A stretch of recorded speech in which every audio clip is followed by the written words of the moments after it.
Olá! Estamos de volta com um novo livro. Ai, que delícia! Vou apresentar para vocês Trem Noturno para Lisboa, de Pascal Mercier, editora Record.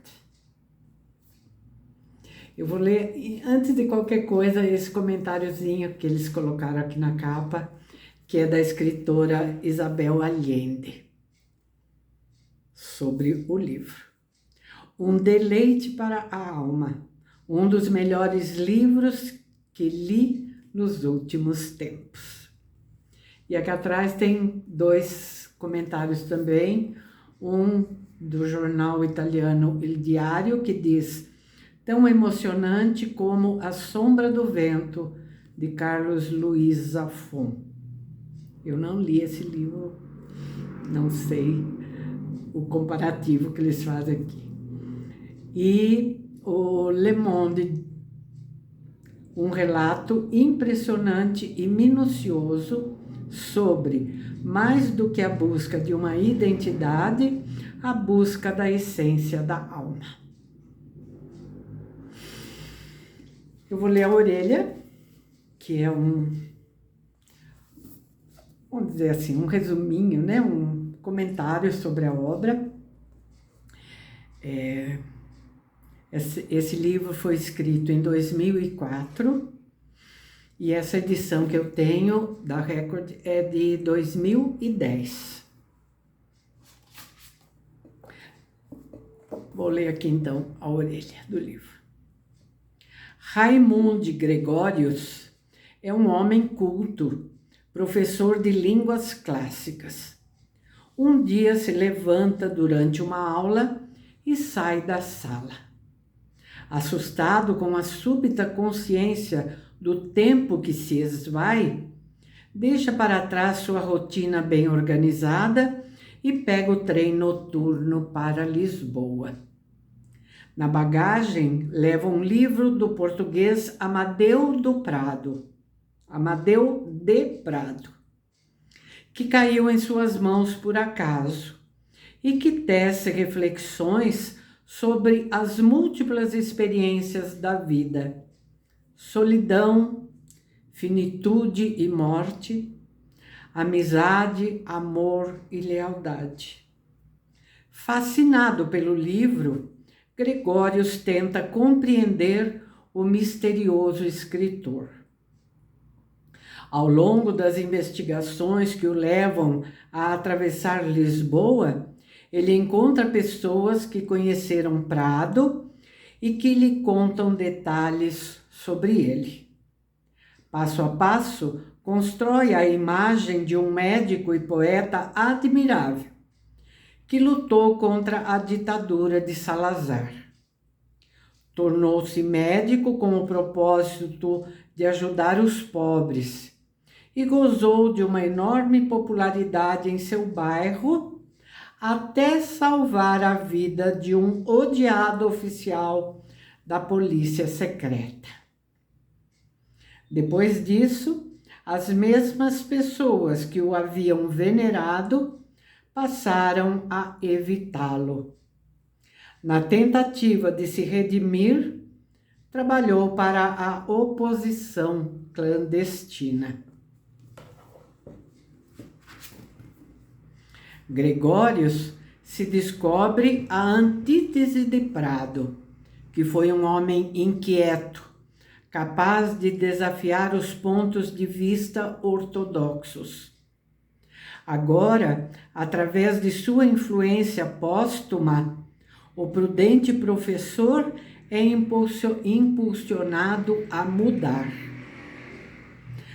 Mas o que significa conhecer outra pessoa, compreender outra vida? O que acrescenta para o conhecimento de nós mesmos?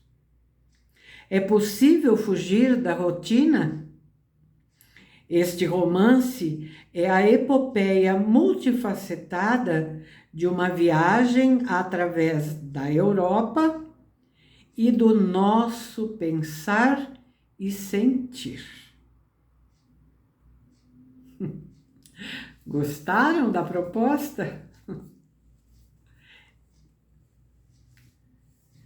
Eu vou ler sobre o autor agora, tá? Pascal Mercier, pseudônimo de Peter Bierry, nasceu em 1944 em Berna, na Suíça, né? O mesmo ano que eu nasci. Então, nós somos ali, ó. Par e par. Vive atualmente em Berlim, onde é professor de filosofia. Isso foi dito na edição de 2010, né? Aqui. Só que eu pesquisei para saber se esse dado estava atualizado, mas ele já não está mais atuando como professor. Ele preferiu se dedicar somente agora, depois à carreira de escritor, né? E tomou esse pseudônimo enquanto ele ainda estava lecionando, para não, acho que não queria, né, que misturassem as coisas. Diz aqui ainda que sob o seu verdadeiro nome, ele publicou em 2001 o ensaio, que está escrito o nome aqui em alemão, desculpe se eu pronunciar tudo errado, Das Handwerk der Freizeit. Desculpe a pronúncia. Trem Noturno para Lisboa, seu terceiro romance, fenômeno editorial na Europa, vendeu em todo o mundo mais de 2 milhões de exemplares desde que foi publicado em 2004. Esses dados eu não consegui localizar para ver se esse número ainda é o que vale, né? Onde ficou 3 anos na lista dos mais vendidos. Essa primeira edição foi feita na Alemanha, né? Que é onde ele vive hoje. Já foi traduzido para mais de 15 idiomas. Pode ser que até sejam mais hoje em dia, né? O sucesso foi tanto que transformou o título do livro em uma expressão idiomática, usada para se referir a alguém que pretende mudar de vida. Eu descobri, inclusive, porque eu não sabia, que foi feito um filme baseado nesse livro, de 2013, o filme, tá? Então, quem quiser assistir, é só procurar aí, não sei em que plataforma, né? Tá bom? Antes do início aqui da história propriamente dita, ele faz a citação de 2 frases, 2 trechos. O primeiro de Michel de Montaigne, que está nos seus ensaios, no segundo volume, que diz assim: somos todos retalhos de uma textura tão disforme e diversa que cada pedaço, a cada momento, faz o seu jogo. E existem tantas diferenças entre nós e nós próprios, como entre nós e os outros. Depois ele cita Fernando Pessoa, do seu livro do Desassossego, anotações de 30 de dezembro de 1932, que diz: cada um de nós é vários, é muitos, é uma prolixidade de si mesmos. Por isso, aquele que despreza o ambiente não é o mesmo que dele se alegra ou padece. Na vasta colônia do nosso ser, há gente de muitas espécies, pensando e sentindo diferentemente. Não é verdade? Nós não somos um só, né? Nós somos muitos. Bom, eu vou começar a ler aqui. O livro é dividido em 3 partes. Cada parte em vários capítulos. E são, no total, deixa eu confirmar aqui, acho que 52 capítulos. São 52 capítulos. O livro não é pequeno. Então, nós vamos ficar muito tempo juntos aqui lendo o nosso livro, tá? Mas eu acho que vale a pena. Eu já li esse livro já faz alguns anos, tá? E eu não reli para ler com vocês aqui. Então, nós vamos juntos nessa leitura. Nós vamos juntos nessa jornada. Porque eu não sei se acontece isso com vocês, mas a gente esquece muita coisa daquilo que leu, não é? Principalmente assim, livros de ficção, eu não sei, comigo acontece isso. Mesmo que tenham muitos ensinamentos, como foi no caso do Alquimista, né? Que eu tinha lido já também há muito tempo, muita coisa eu não lembrava mais. E desse aqui também, provavelmente eu vou recordar de coisas assim que eu não me recordaria se alguém me perguntasse, né? Então, nós vamos ler praticamente juntos, tá bom? Então, eu vou começar a ler o primeiro capítulo. Não vou ler todo, porque ele é meio grandinho. Vou ler uma parte dele, tá bom? Só para já dar o gostinho da história, tá? Então, vamos lá. O dia a partir do qual nada mais continuaria como antes na vida de Raimund Gregorius começou como outro qualquer. Às 7:15, vindo da Bandersterrasse, entrou na ponte de Kirchensfeld. Gente, os nomes em alemão vão torcer minha língua. Vocês desculpem, tá? Que liga o centro da cidade ao liceu. Era o que fazia todos os dias úteis durante o período letivo. E sempre chegava à ponte precisamente às 7:15. Quando certa vez a encontrou fechada, ele cometeu um erro na aula de grego. Nunca isso acontecera antes e nunca mais haveria de acontecer.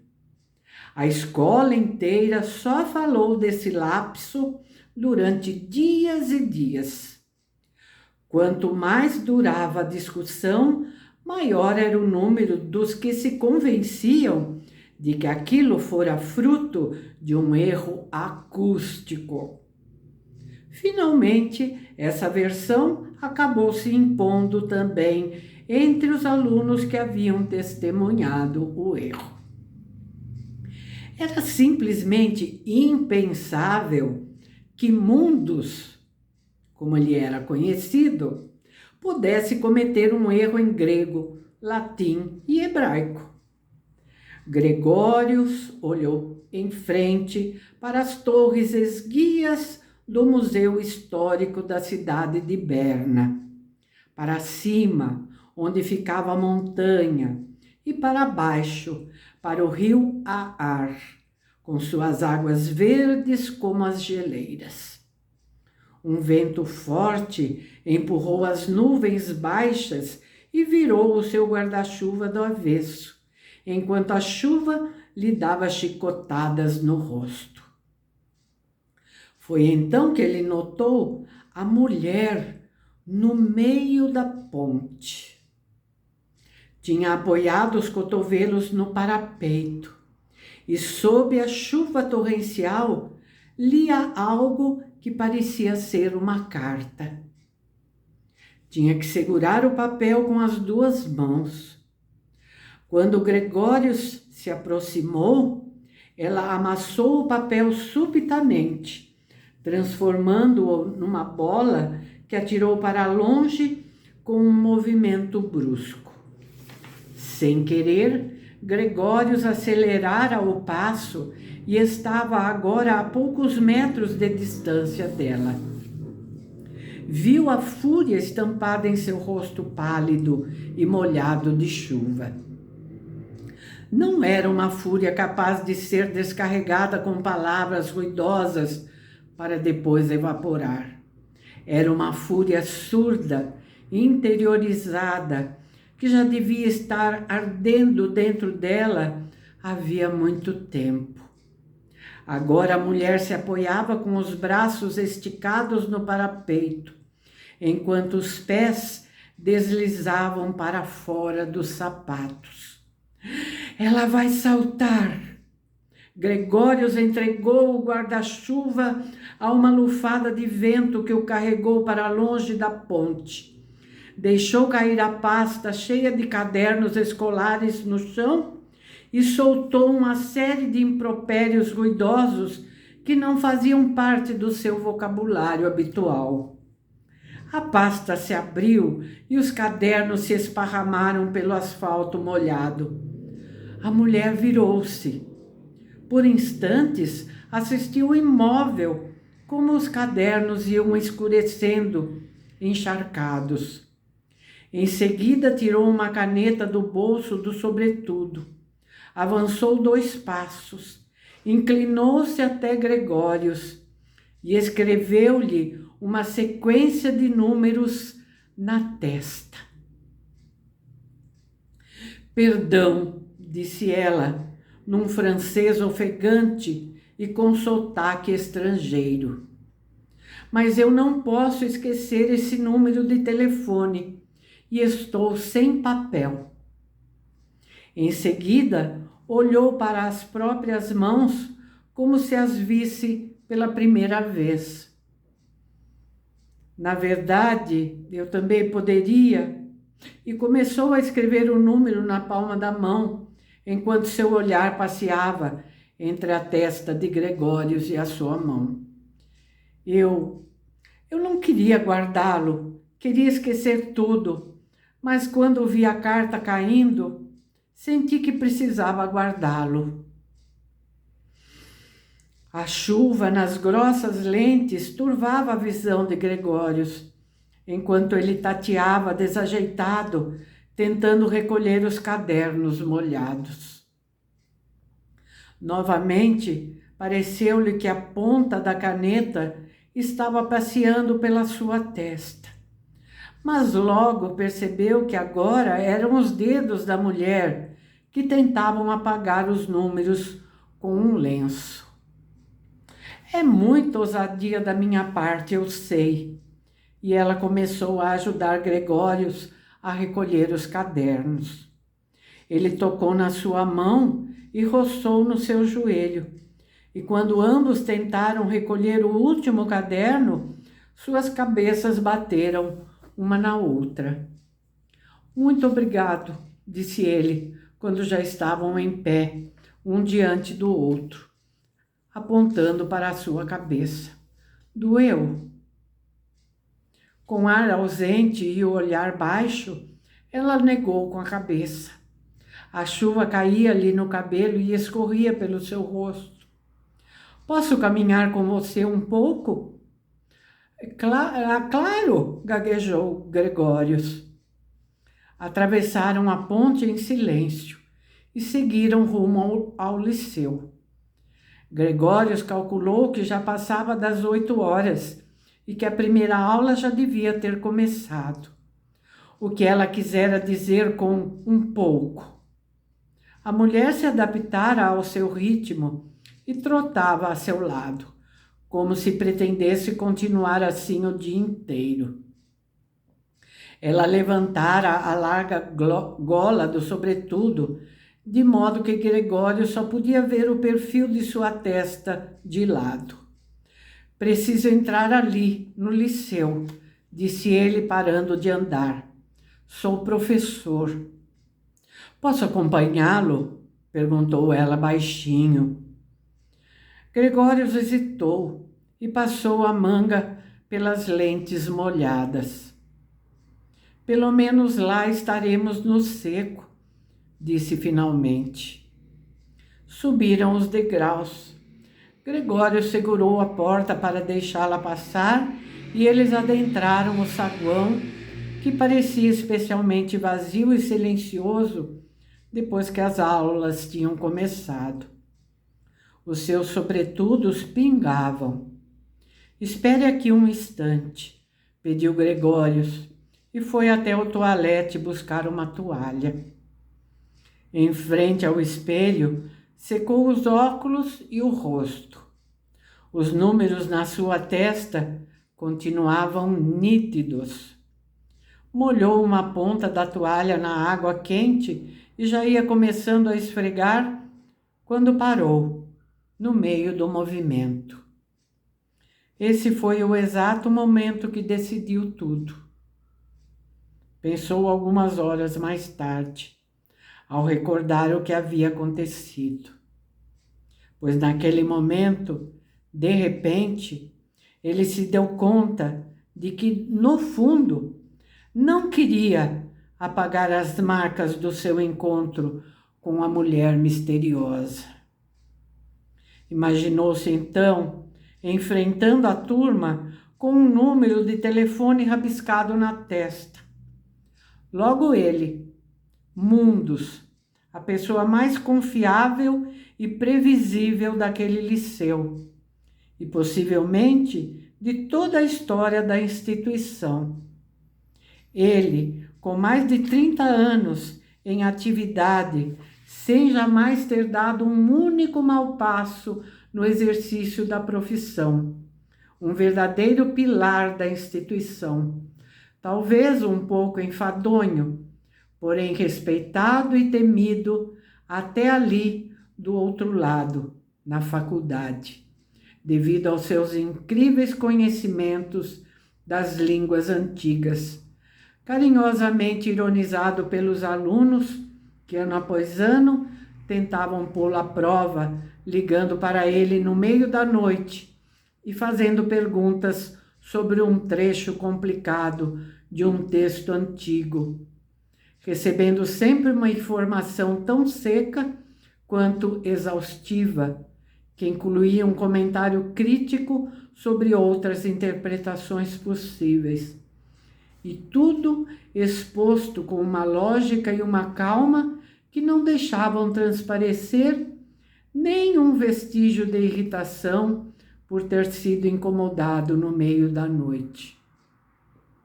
Assim era Mundus, um homem com um nome horrivelmente antiquado, que todos simplesmente tinham de chamar pelo apelido, um apelido que não podia ser diferente, que ainda por cima iluminava a verdadeira essência daquele homem. Pois o que ele, o filólogo clássico, carregava dentro de si efetivamente, não era nem mais nem menos que o mundo inteiro. Na verdade, vários mundos completos, já que além de todos os textos em latim e em grego, ele sempre tinha na cabeça o trecho equivalente em hebraico, coisa que já causara espanto entre muitos catedráticos especialistas no Velho Testamento. Se quiserem conhecer um verdadeiro erudito, costumava dizer o diretor ao apresentá-lo a uma nova turma, ei-lo aqui. Bom, vamos ficar por aqui, tá? Vamos ver como que ele vai chegar nessa turma desse jeito, né? Que pelo jeito aqui não é nada semelhante ao que costuma ser. Tá bom? Espero que vocês tenham gostado da minha escolha. E vamos ver, né? Se nós vamos apreciar essa leitura. Vamos sim, né? Porque pelo que a gente leu no resumo, vai valer a pena, com certeza. Tá bom? É uma coisa que não foi citada aqui, que eu me lembre, é que o autor é um filósofo também. Ele é professor de filosofia, né? Tá bom? Então tá, gente. Até amanhã. Obrigada pela companhia. Digam aí se vocês já conheciam esse livro, se gostaram aqui pelos preâmbulos da escolha, tá bom? Até amanhã.